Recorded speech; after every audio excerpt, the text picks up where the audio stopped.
afternoon, good morning, good night, good evening, wherever you at. I just wanted to do this video because it struck well, it kind of touched my nerve a little bit. It didn't make me mad or annoy me.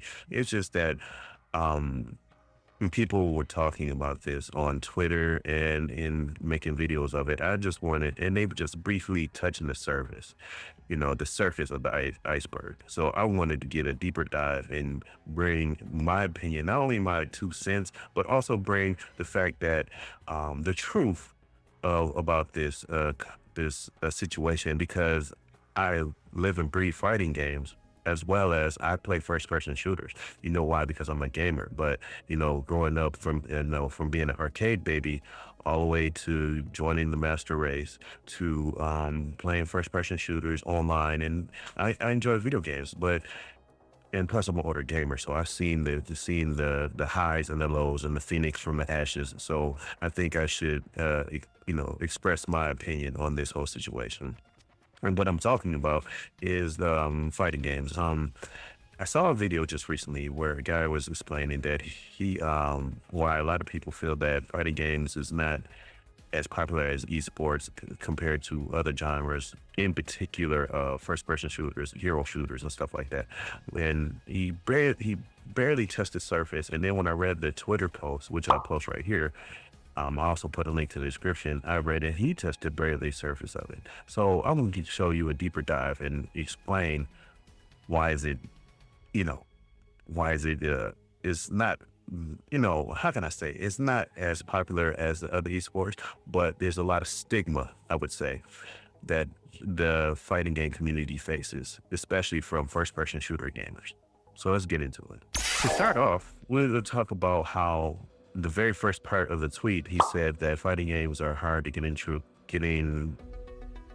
because of difficult hand and eye coordination, and basically that a lot of the first person shooter players usually play with mouse and keyboard. And even though I agree with it slightly, I would say it's still hand and eye coordination because of video games. I mean, let's be real. If you played Apex, if you played Overwatch, if you played even Marvel Rivals, you still got to have hand and eye coordination, regardless if you're using a controller or a mouse and keyboard, because you got to have reaction time, you have to have skill, you also have to have stamina. And so if you're playing video games, regardless of what video games you're playing, you're still going to have hand and eye coordination. And then also, let's discuss that the fighting games from the past is totally different from the modern fighting games, because the modern fighting games are easier as far as execution. Whereas in Street Fighter 6, City of the Wolves, even games that are not even out yet or just coming out, 2XKO, you have simplistic controller options where you press one button and you can do super or special moves. And I think that the problem where it lies is much more deeper than that. As far as first-person shooters who are players who are trying to get into fighting games, it's much more deeper and much more, I would say, sinister to a certain degree as far as trying out fighting games. But using hand and eye coordination as a cop-out, I totally don't agree with that. And then also,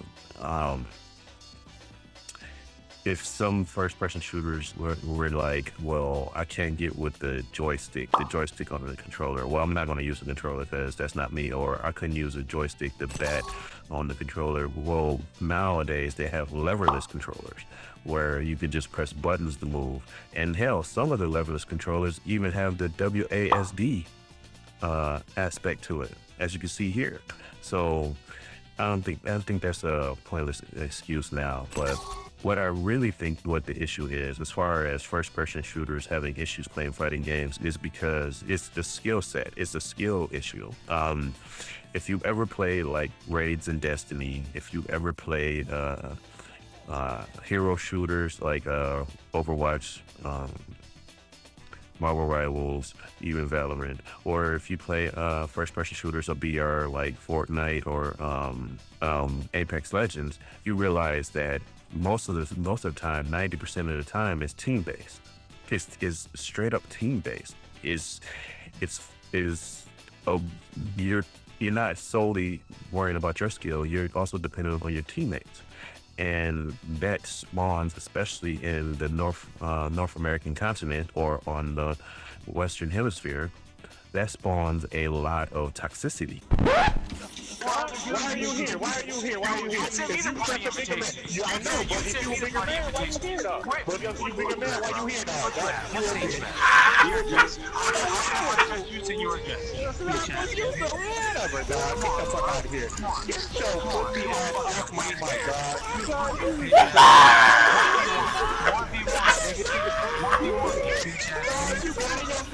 Because it's always somebody else's fault. The reason why you're stuck in silver, bronze, or or barely getting out of gold into platinum rank is because your teammates are hindering you. Whereas in fighting games, it's 1v1. There's nobody else to blame on the skill that you lack but yourself. So that's another reason why I feel that a lot of first-person gamers don't even want to try fighting games, because let's be real, a lot of first-person gamers do play the tag games, especially the Marvel games, because they grew up reading Marvel comic books. Whereas in Spider-Man, or it was Iron Man, it was Captain America, they play those games. Why? Because they cater or get familiar with the character. So, I mean, let's be real. Let's be 100% real. The reason why first-person shooter gamers don't play fighting games is because due to the toxicity, they cannot blame their teammates when it's 1v1 fighting games. It has nothing to do with hand-eye coordination, because when you play video games, it's all nothing but hand and eye coordination all throughout the video game genres. You know what I'm saying? Whether it's sports, fighting games, racing, shooting, even games like The Sims, you still gotta have hand-eye coordination, especially when your house is burning down.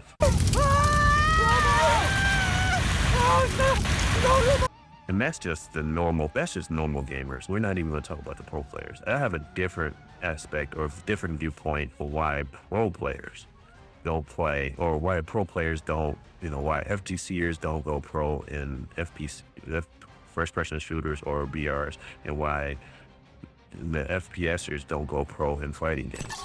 For the most part, why they don't go, why a FPSer won't go pro in fighting games, or why a fighting game won't go pro in FPS, is because of time and money. There's a lot of money in all these professional leagues. I mean, there's a lot of money. We're not talking about 3 or 4 figures anymore. We're talking about 5, 6, 7, 8, even 9 figures. And if you want to be the best of your craft, it takes a lot of time. It takes a lot of time. It takes a lot of experience. And you trying to become the best in Street Fighter 6. You really don't have time to become the best in Apex Legends, for the ALGS. You have to crap or get off, sit on the pot, or get off the pot, so to speak. And that's why a lot of pro players, I mean, don't get me wrong, I've been to EVO, I've been to countless tournaments, FGC tournaments, and I've made friends and rivals and enemies with a lot of pro players. And I know a lot of pro players who dibble and dabble with first-person shooters. Like, I know Idom, he got Grandmasters in Overwatch. He played Marvel Rivals. I don't know how much he plays it. Hell, when Apex Legends first came out, my squad mate was Wolfcrone, and at that time, he was 2 years removed from winning tournaments in Street Fighter 4. I'd say 4 to 5 years removed from winning Street Fighter 4 tournaments. And then, every day, we would squad up and play Apex Legends. He was the first guy I know to get a 20 bomb badge. Joshua was the very first guy I know personally that got a 20 bomb badge with Mirage of all characters.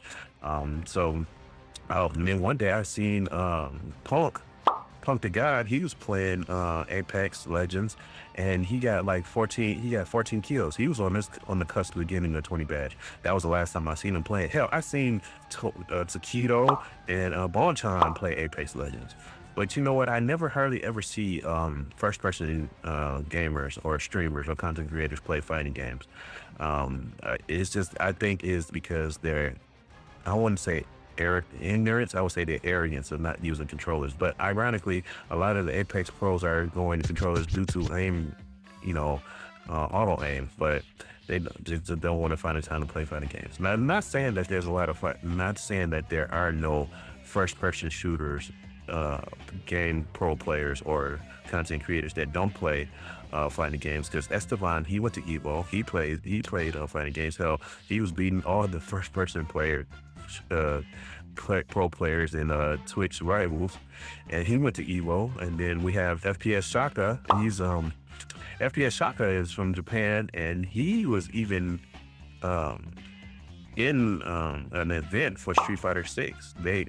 He was a special a special content creator for an event in Street Fighter 6. It was when I signed in Street Fighter 6, FPS Shaka came in. That's how I found out who he was. Actually, before that, I never followed FPS Shaka, and then I started watching his streams because of that premiere that was showed up in my Capcom game.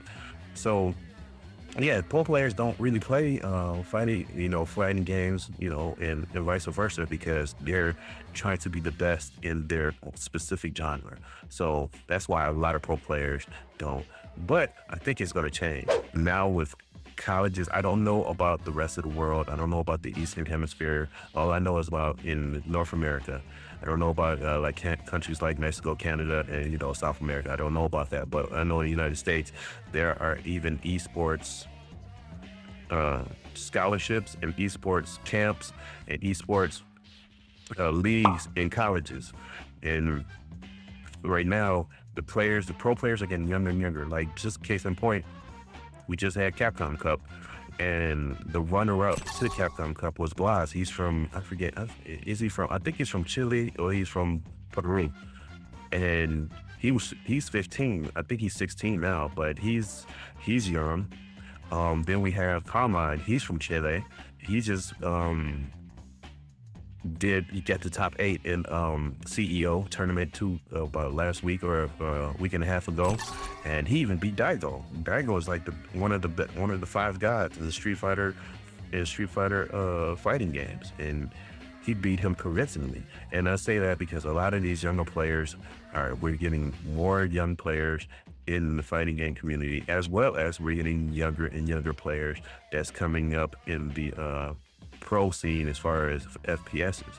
And me, I think personally, we're on the cusp. Maybe not. I'll say I'd give it another 2-3 years, maybe even 4 years, that we're going to see a pro player that is so good that they're going to be a dual esport athlete. And what I mean by that, they're going to be able to not only be good in first-person VR games, but they're going to be good in fighting games, and they're going to compete, and you're going to see them. They're going to be the Deion Sanders / Bo Jackson, and it's going to be a young gentleman or a young female, for that matter. It's going to be a young person, and they're going to be godlike, and they're going to be great. I think that's going to happen first, and then that's going to be the Michael Jordan of esports. I'm telling you now, we're on the cusp of that. It's going to happen. It's not a question if, it's a question of when, and I honestly see that really coming real soon. And that's about it. Oh, and another thing, a bonus thing I want to talk about, and I find it not funny, but find it kind of concerning how people from the fighting game community really, talk smack about the FPS community, and the FPS community, like, we don't, play fighting games, and both communities think that's just the two esports that's concerned. And meanwhile, you got League of Legends, the Dota community. They're doing their thing. They're pretty much the community that makes the most money. But there's another community that I've just noticed recently that's making waves and making a big splash in the esports community as a whole, and that's the Dragon community. And the Dragon community, me personally, it's on the rise. I took notice of it in 2022, and then just a few months ago, they had a Gran Turismo tournament, and I'm telling you, the racing community will be at the end of it all, will be the one community in esports that will be making the most money, because right now, all the car companies is backing for them. I wouldn't say all the car companies. I know Toyota, Nissan, Ford, have all backed like the Gran Turismo tournaments. I mean, honestly, quite frankly, when I worked at Ford in 2008, when I was a network engineer, and I pretty much supported all of Ford southeastern Metro Detroit facilities as a network engineer. One place I remember going to the R&D building, and at that building they had 3 setups, full like sit-down setups of Grand Theft Auto 3, so you can simulate driving the car. Grand Turismo game is very similar, is a simulation of driving a car that, car companies use it to stimulate. If they can't drive it, if it's like a rainy day or a snowy day, they'll try, emulate the car in Grand Theft. Why I keep saying Grand Theft in Gran Turismo? So I've seen it firsthand. So say what you want. You can talk. I mean, like I said, it's not just fighting games and it's not just FPSs that's carrying the esports tradition. That's about it. That's all I just want to talk about, because it's just crazy how there's a rift between fighting game players and FPSers. And I'm just like, look, I play both. Like, I play fighting games. Like, when it comes to Street Fighter 6, play it daily. When it comes to Apex Legends, I play Apex Legends more than I play Street Fighter, but I play both. I'm currently on the cusp of masters in both of them, so I like them both. And and actually, if you play both, you know that fighting games help you out with FPSs as far as footsies, and FPSs help you out with fighting games as far as being patient and knowing when to strike. But what do I know? I'm just a receding hairline, fat ass gamer who don't know nothing, and pretty much don't reach the community as far as likes and subscribes. With that being said, if you like this video and you appreciate me yapping about this, put a like and a subscribe in the down below. Let me know how you feel, because this is how I feel. I'm just letting you know. So y'all guys have a good day. I'm gonna enjoy the rest of my weekend. I'm gonna play something. I don't know. All this talking about fighting games and FPSs, and I'm gonna go play Expedition.